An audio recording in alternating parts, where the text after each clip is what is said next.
Okay, well, lesson learned. It took me 400 something meters a second to get out here, and it's going to take me almost 400 meters a second to make the inclination change out here. So essentially it's the same thing as if I had done it back near Kerbin. So I'm going to go ahead and because this also involves certain issues, I'm going to go ahead and load a quick load and do it the way I originally was planning on. Hemorrhoidia 1, this is Valkar 5, requesting approach vector. Roger, Valkar 5. Head up to the refueling depot and fill up your tanks. Over. Okay, coming in. There's quite a bit of lag. Quite a bit of lag. Frame rate's pretty low.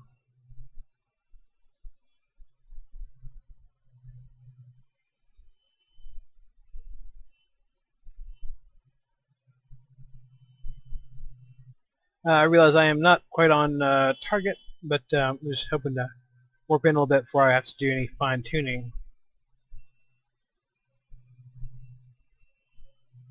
Do a bit of fine-tuning now.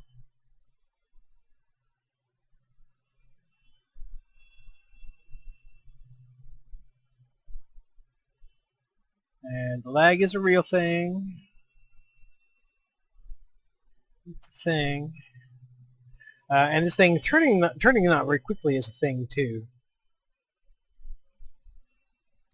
which causes a problem because I've only got 50 units of monopropellant in this thing, and I'm going to need all that for the final docking approach. So I would like to avoid using monopropellant at this distance.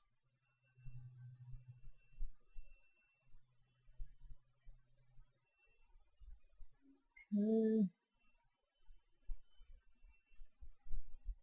That's about right.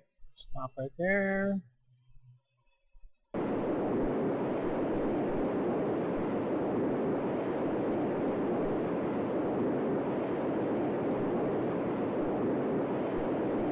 It needs to be a thing that can draw a line between the distant direction to your target and the prograde and retrograde, because sometimes it can be hard to, if you're trying to push the retrograde indicator this way, it can be hard to judge sometimes where exactly you should put that to most benefit. So basically I'm trying to push a retrograde indicator this way. If I were doing it on the prograde side, I'd be trying to push it, as it were.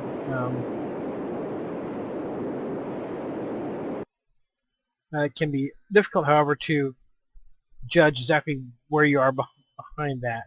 I don't know if I'm making a lot of sense. I know I'm making sense to myself, but I don't know if I'm making sense to you. But basically, these are the things that that you need to know when you're trying to conserve RCS fluids as much as possible. Use your engines as much as possible until the last minute. You need to know how to kind of push your prograde and retrograde around relative to the direction to the target. Basically, it's just like using RCS, except you're using your engine. But it can be a little harder to judge sometimes.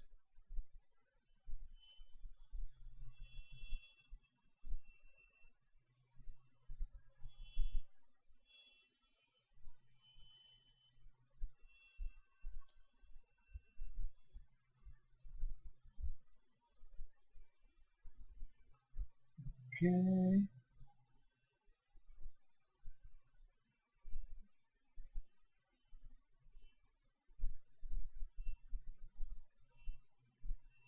Now, for instance, for the prograde, I want to line the prograde indicator with the direction to target indicator. I would actually, as it were, pull. I would go on the opposite side of the direction to target indicator from the prograde indicator to try to induce it to head back to being centered on the direction to target indicator. like so.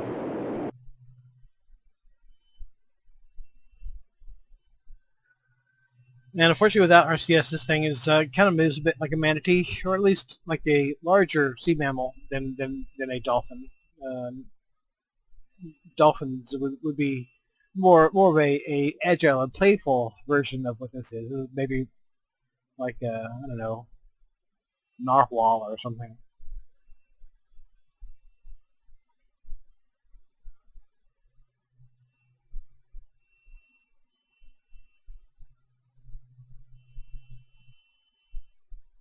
It moves like a sea mammal, just not as badly like a sea mammal as certain of my vehicles are prone to do. Okay, what have we here? Let's go ahead and if it'll let us. It probably won't let us. No, we're not close enough. Okay, I can time compress. The thing is that on occasion, when you time compress in the presence of a large asteroid, weird things can happen. Weird things can happen. Let's do a F5 first, and let's try it out.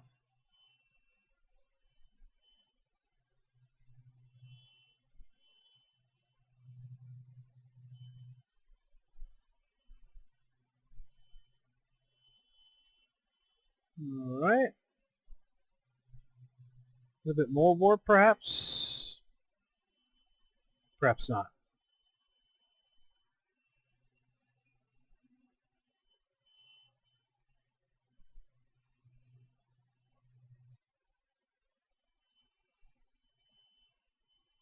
Okay, 10 times warp. Okay. Need to do little adjustments.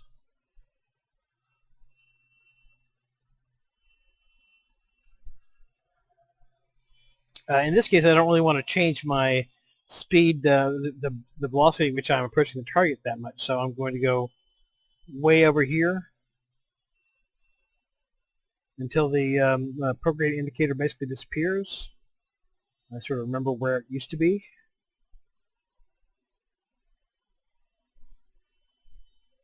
About there.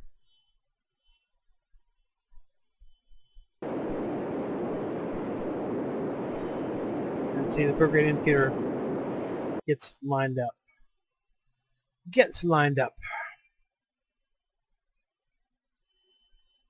This is a little slow. Let me get back with you.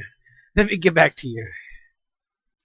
Okay, the asteroid is doing that flipping thing it did before. Oh well, that's not good. That can't be good.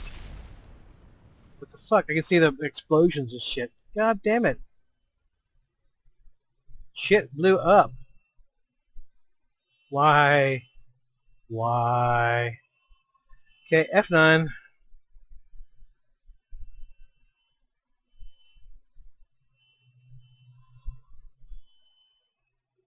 What the fuck? Perhaps this is not the best place to put our city.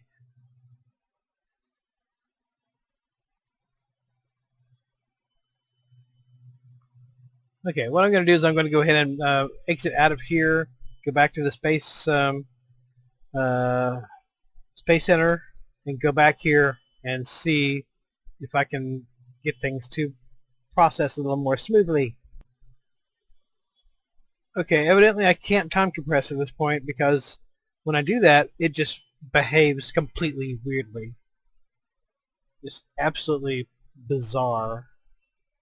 I don't know why. It just like I time compressed, you know, like one time, right? The asteroid went zooming past me, you know, 900 meters out in the other direction. It was nuts. It was nuts, is what it was.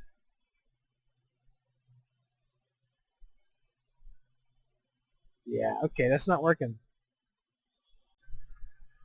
Okay, well, it looks like I'm going to dock, but the lag and the highly unpredictable physics are making me wonder whether I really need to pursue this whole space city idea any further, because really it's the base spontaneously destroying the asteroid, going into uncontrollable spins for no reason.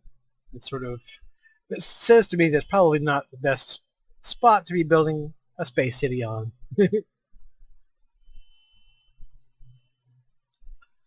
So if we decide not to pursue that any further, uh,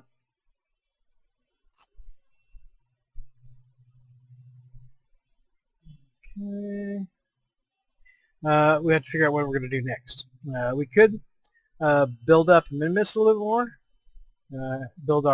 basically build our space city on Minmus instead of on in orbit.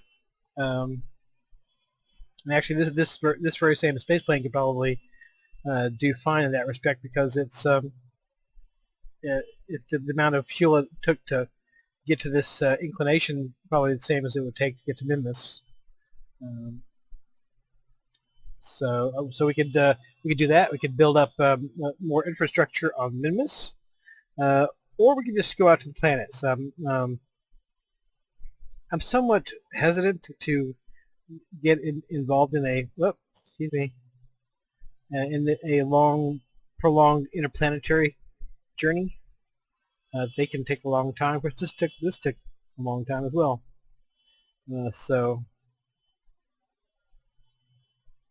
But yeah, interplanetary stuff often takes a lot of time. Not simply time in terms of game time, but time in terms of my time.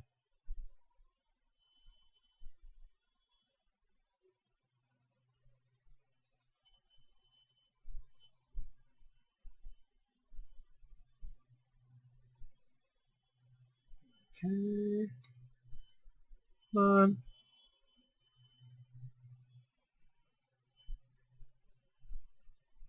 So I'm not sure what I'm going to do next. I may take a little uh, detour and get my little solid rocket boosted moon rocket up on the moon.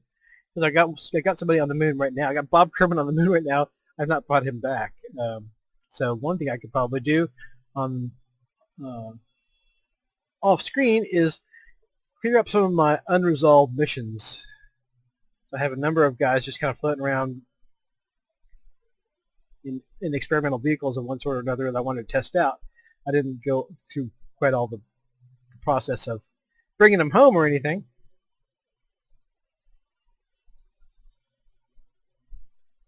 Which, they appreciate being able to come home too. Okay, what's going to happen here?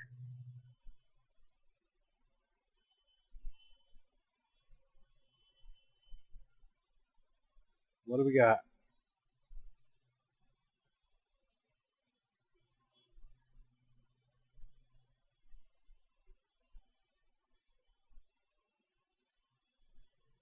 Come on. Manatee.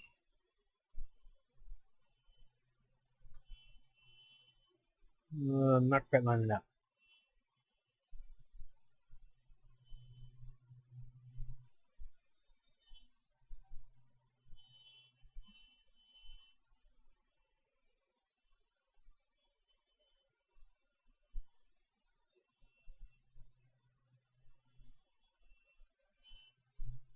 Come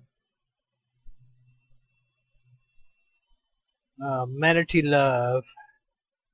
The manatees and the lag.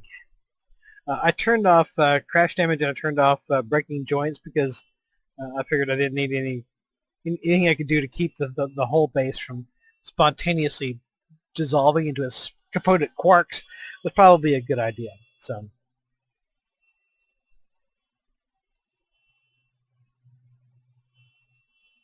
well, come on, manatee.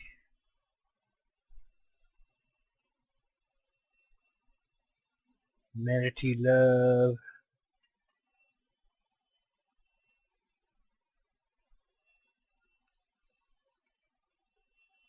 Yep.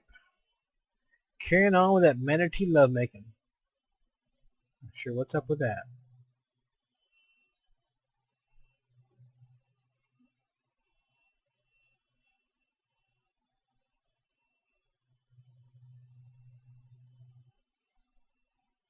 There we go. Okay. Send an F5.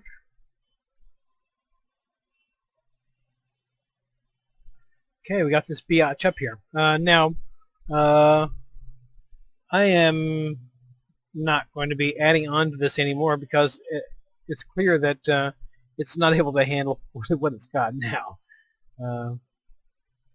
Nope, I want you to...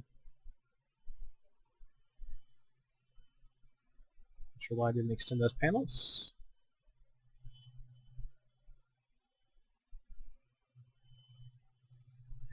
So next time I may launch the solid rocket moon rocket, and from there I may decide to build my space city on Minimus instead. I am not sure, but in any case, this is not bueno. Go ahead and it'll let me fill up the tank skin.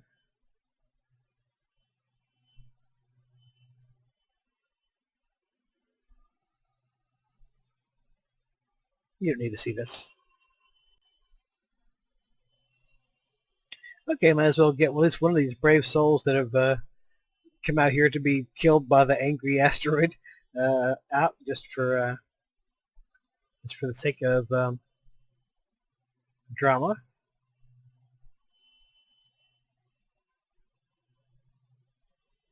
Oh, the lag. The lag.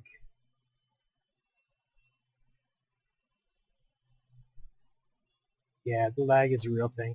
Very, very scenic, but the lag is just unreal.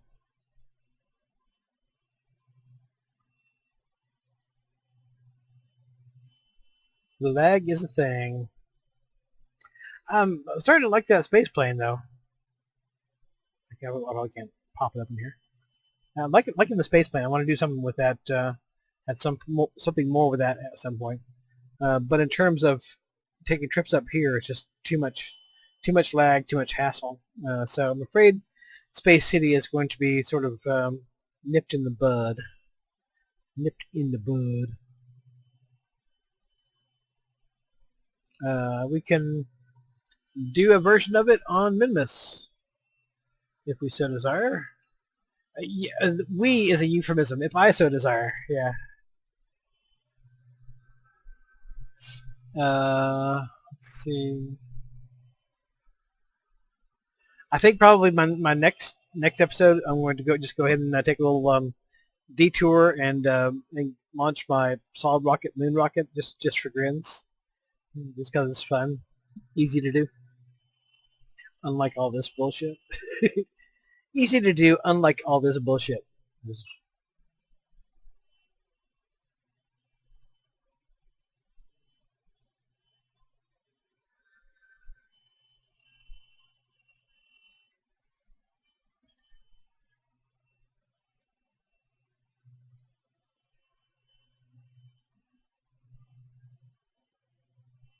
Oh man, lag. Lag. I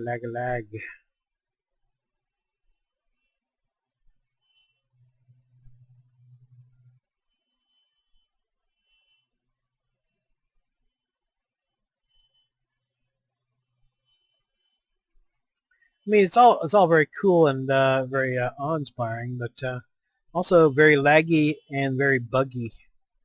So we're gonna give this one a rest.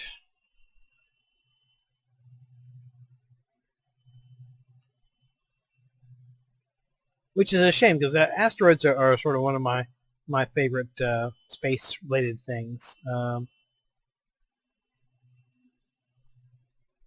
I mean, and you can't deny that it looks pretty cool. But maybe after they get some of the bugs or some of the wonky physics worked out, maybe I can revisit this idea. Nope, lost in space. Come on. Lost in space. He enjoys it. He likes it. He likes being lost in space. I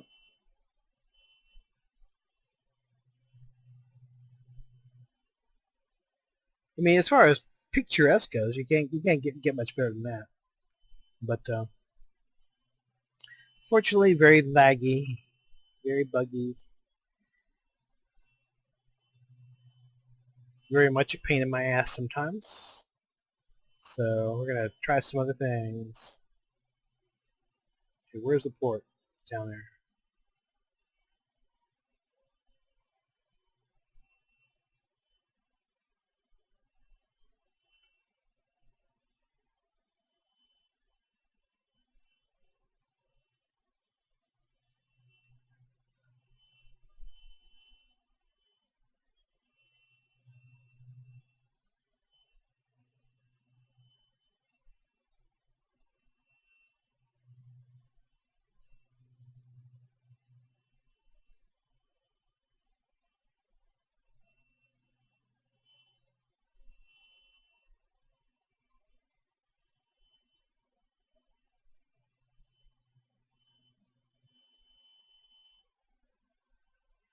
Okay, let's grab it this time.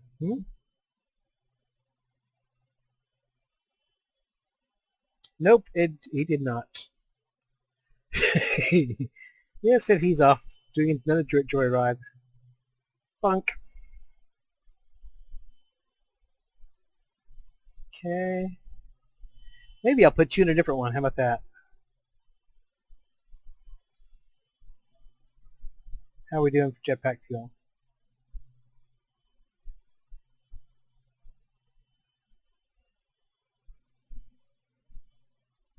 You just need to do a really big ship with one of these kind of modules.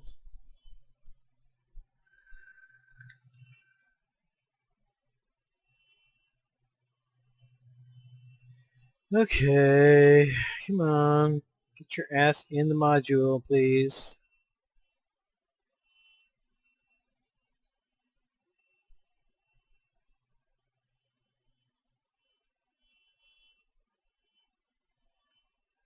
Open the pod bay doors, Hal. Open the pod bay doors, Hal. Hal? I'm sorry, Dave. You've come to the haunted asteroid. Yeah, I can't help you anymore.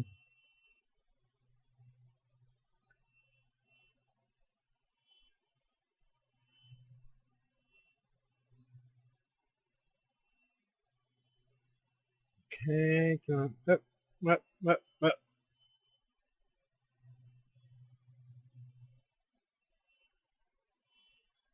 The wonky angle here is not helping anything.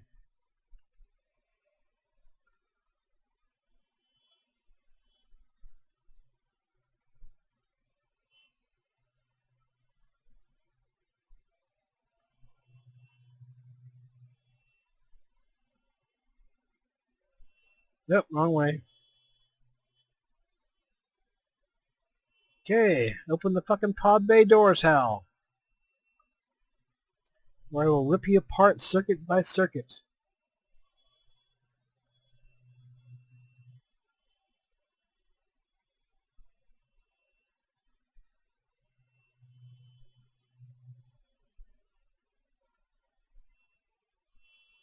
I just refused to go in that one.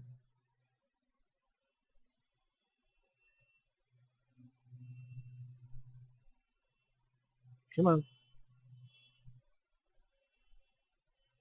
Okay, it's in. Okay, shit. Am I in deep space now? Whoa. Okay, well that was interesting. That whole thing was very interesting. Okay, well that's all for right now. And until next time, hasta la vista. Adios. Ooh, the creepy asteroid. Mm.